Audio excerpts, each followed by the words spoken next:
Hello everyone, আসসালামু আলাইকুম। আপনাদের মাঝে আসলাম নতুন একটা ভিডিও নিয়ে।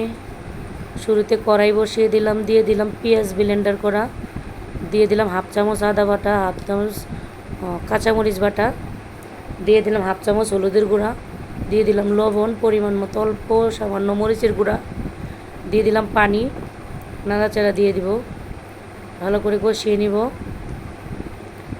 এখন দিয়ে দিব আমি ইলিশ মাছগুলো ভালো করে নেড়ে চেড়ে একটু কষিয়ে নিব সামান্য পানি দিয়ে,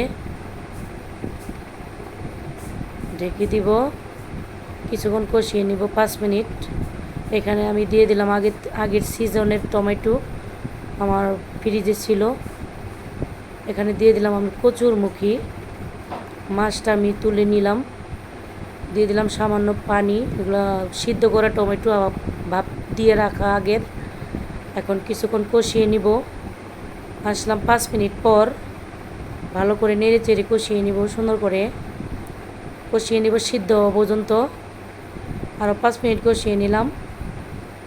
এখন মোটামুটি সিদ্ধ হয়েছে, ভালো করে একটু নেড়ে চেড়ে নিব। দিয়ে দিব সামান্য পানি, যেখানে সিদ্ধ হওয়া পর্যন্ত এখন ঝোল দিয়ে নিব, ভালো করে নেড়ে চেড়ে। এখন হলো আমি ঢাকনা দিয়ে ঢেকে দিব 5 মিনিটের জন্য। আর একটু সামান্য পানি অ্যাড করলাম, ঢাকনা দিয়ে ঢেকে দিব।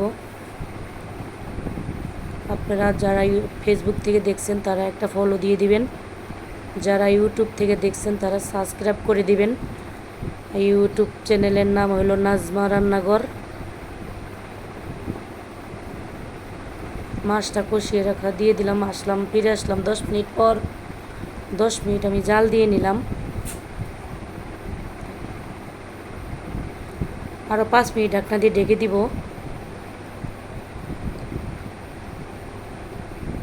নাড়াচাড়া দিয়ে দিব, একটু দেখবো সিদ্ধ হয়েছে কি না।